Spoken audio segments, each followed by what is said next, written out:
So Erin, are you a student here? Yep, I'm going to be a sophomore in the fall. Okay, so you can finish your first year. Yeah. Congratulations. Thank you. Are you from the area? Yep, I'm from Cambridge. It's a small town, like 20 minutes from here. Right. Okay. So on the topic of evolution, creation, do you fall on one side or the other? I definitely am for evolution. Okay. I completely believe in it, and I don't know how anyone can be against it, honestly. So. All right. Well, maybe we'll both have something to learn today. Okay. All right. Now, are you into science? Is science part of I actually your major? took an evolution class last fall. So. Okay. But yeah, I was kind of swinging towards a bio major, but I'm not sure about that anymore. So. All right. Now, did you have any religious background growing up? No. None at all. Okay. Well, my mom was raised Catholic, but she never really imposed anything on. I understand. Yeah. Okay. So. All right. Now, I like to define terms. Okay. So first is let's talk about science or the Okay. scientific method. Mm-hmm. Can you give kind of just a general explanation of the scientific method? Hypothesis, and then your theory, and like you have to have an experiment to prove it, and then the results of that experiment. You're either confirming or denying. Yes. Yes, through experimentation. Yep. And it's through observations, the kind of observable sort of Yeah. evidence, right? Okay. And then in regard to evolution, do you remember how Charles Darwin defined evolution? I don't remember exactly. It's like I can't even bring it to mind, honestly. Well, he said a lot of things. So, Yeah. I can understand how it would be difficult, but It's a long book. common descent with modification. Does that ring a bell for you? I feel like it was a bit more specific than that, but Well, descent with modification. Do you Okay. understand the concept of descent with modification? yeah. Okay. Want to explain it then? Or do you want me to? Descent with modification, like as like each generation is becoming and like it's adding on to each generation, I guess. Like things are adding on to each generation. Yeah, sort of like that. The way I explain it is that it's the idea that evolution is this idea that the life began in a primordial form and then it advanced, became more complex, and you have Yeah. various organisms becoming more complex until you get to amphibians and other kinds of more complex animals, Yep. all the way up to humans. Yeah. And so there's a common ancestors going all the way back down. And so it's that idea. So to me then, if we really understand science using scientific method, and understand evolution as in common descent, what do you consider to be some of the evidences then for evolution? Well, humans specifically, I guess, like have like bone structures, and I can't remember, like vestigial parts, I think they're called, and Vestigial organs? yep, organs too, and like the tailbone and stuff that like creatures like our ancestors, I guess, had, but like we've modified them to like our bodies now. Okay. But- Well, it's interesting that you bring that up. No one that I can think of has brought that one up recently. But all of the vestigial organs we have now found to have purpose, that the so-called tailbone is tied in with all kinds of muscles back there. You probably wouldn't be able to do a bowel movement without it. They all have, whatever it is, they all have purpose. And so some of them go all the way back from birth, things of that nature. And then what I'm really looking for is the kind of evidence that is repeatable, that is not just simply interpreted, but that can be shown over and over again to confirm evolution by common descent. Anything else you can think of? I mean, like, I feel like animals more, like the horses have like toes and stuff, and So there's like three-toed horses. I know that evolutionists have used horses for a long time as evidence for evolution. But did you know that the horses, when they find these artifacts, these bones, that they're actually not in layers that historically give rise to evolution? In other words, a three-toed horse may be found in a layer that is much higher than another horse that is actually more recent. It's really been refuted. It's not as strong of evidence in favor of evolution as you thought. And again, because it's the fossil record, it still has to be interpreted. It's not the sort of thing that you can just simply, like scientists do in biology or chemistry or botany, or where you can have experiments and have a hypothesis and prove over and over again that your hypothesis is correct. So many of these things that you're beginning to talk about are based on the assumption that evolution is true. So one of the things that I'll talk to people about, I'm a little bit off topic here, but just having to do with design. I see design all over the place, whether it's a microphone, cameras, clothing, shoes, even the bricks, the buildings, the cars, cell phones. Design is everywhere. It's hard to not find design, especially in the city.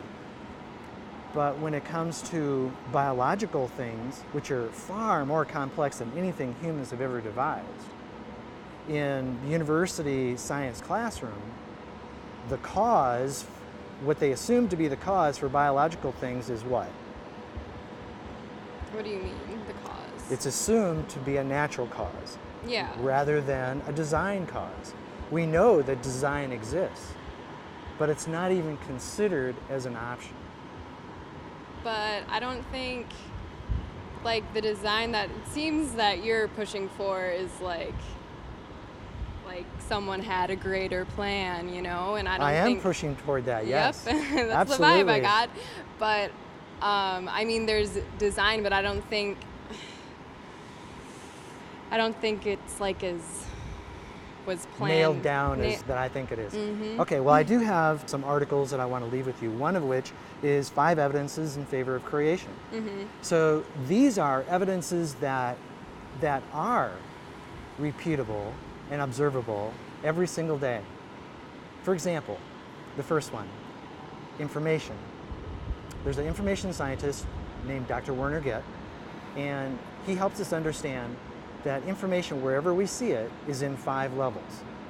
So there's statistics and syntax, semantics, action or kind of a application, and then purpose. And what I find to be so very cool is that all 5 of these levels are not only are they seen everywhere, wherever you find information, such as like a newspaper, our communication now, TV, wherever, might be a book, might be, anyway, a sign, it doesn't matter. But it's also in DNA. So the information in DNA is like the most complex form of information known to humanity. It's far more complex than anything we have done in terms of information. Bill Gates is, one of his famous quotes is that the information in DNA is like a computer program, he said, only far more complex than anything humans have ever devised.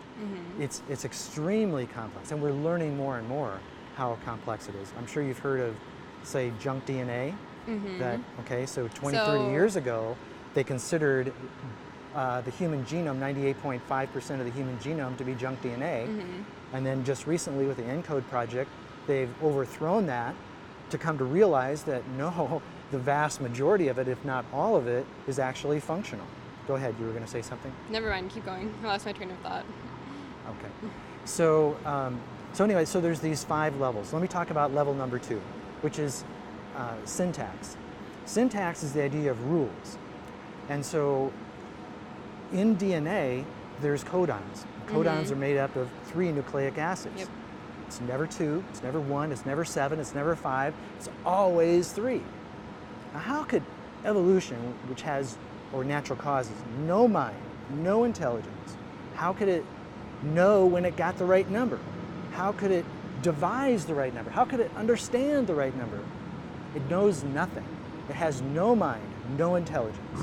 The only thing it has in its favor is survivability in its particular environment. Luck, in this case. All it is. Okay, so another scientist, Stephen Meyer, Dr. Stephen Meyer, he wrote a book called Signature in the Cell. One of the things he brings out in this book is this concept of inference to the best explanation. Have you ever heard of that concept? So, do you know what inferences are? So we infer, we look at data, we have this set of data, and then we make judgments from that data. Well, this seems to fit over here, or this, this data leads me to believe, like medicine. Medicine does that all the time. This particular medicine helps with this particular problem and helps to solve it. And so we infer, we make inferences. People, we do it all the time. We make judgments based on, well, this is a better deal, buying something than something else. So we're making judgment, we are inferring. And the question is, inference to the best, what is the best explanation? Okay. Well, let's go back to DNA. So you look at these 5 levels, just level number 2 is that of syntax. Another example of syntax, by the way, is that genes begin and end. They have beginning and ending codons. Yep. Similar to the English language, we have capital letter and a period to mark off our sentences. Again, how would evolution, natural causes, have the capability or the mind, it has no mind, have the wherewithal to put a beginning and ending codons on there? And we're only just beginning to scratch the surface in terms of the complexity of what is going on in DNA. Have you heard of duons? You ever heard of duons? So you've heard of codons. Yep. Codons are the markers for the genes. But duons are somewhat recent, I guess. We didn't talk about that in my bio class this semester. You say you will be? We didn't talk about that. Oh, you didn't talk about it. Well, you could always look it up. Just Google it, duon. Okay. So it's the idea that what they've come to realize is that genes have more than one function. They're not only functional, but they're multiple functionals. And they can be read forward and backwards. And so this goes to the level of semantics, is that in DNA there is semantics. And so semantics is the idea of understanding. And so not only do you have to have the right coding, but there has to be there's an understanding that's going on. And so this can be seen with duons, is that there's multiple messages. One message in a particular gene might mean to build a particular protein, while that same gene is used to activate something else in the cell. It's phenomenal. It's mind-blowing as to the complexity of what's going on in the cell. So that then leads me to the issue of inference to the best explanation. So when you have 2 different possibilities, one possibility is the information in DNA came as a result of natural causes. The other possibility is it came as a result of design. To me, and again, I have more information in here, to me, the inference of the data infers design. It's just shouts design in a big megaphone. It's design. Okay. Now I know I'm just giving you this stuff, just kind of all of a sudden here. He's probably going to take some time to think about it. Do you have a reaction? Anything you want to say? I'm really not for creationism at all. Like, you're just kind of spewing nonsense at me. That's like... I'm doing what? Spewing nonsense at me. Like... Nonsense? Kinda. I mean, I just don't know. Like, that doesn't scream design to me at all. I think there's so much that backs up evolution, and... Such as? Well, I can't name everything off the top of my head now, but... what is it that really convinces you that evolution is true? What we look like in comparison to apes especially, like, where do you think we came from? Like, do you think that, like, humans just appeared? Yes, I believe that that guy created us. about 6,000 years ago. Yeah, I do. And so one of the things you're alluding to now is what evolutionists have referred to as the 1 or 2% difference between humans and chimps. Are you aware of that? Yep. Okay. Are you also aware that has been debunked, that has been thrown out, that evolutionists themselves no longer make that claim? See, it's one of these things that's been put in the textbooks, sold to people for decades, and now in the last few years, maybe the last 10 years, they're coming to realize that this so-called difference between humans and chimps is not so close after all. Some are claiming that, well, maybe there's a 5% difference, others 12%, others like 30%. And so I had an interview with a geneticist last year, and we went to there's a website, I'll put it up, but anyway, there's a website where you actually see the genome, the human genome, and where it matches up with the chimpanzee genome, as well as other primate genomes. And you can see that when they tried to get this 1 or 2% difference, do you know how they did it? They took the pieces from the various chimpanzee chromosomes to match up with the human chromosome number 1. And you can see this with the color coding. So with chimpanzees, there's 24 chromosomes, pairs. With humans, there's 23. So with each chromosome matching, they basically did a puzzle piece. They cherry picked. They picked from a particular chromosome to match up with human chromosome number 1, and just did this over and over again. And then there's huge gaps. There's no way that there could be 2 or 1% difference, just from the gaps alone, the gaps where there's no matching at all.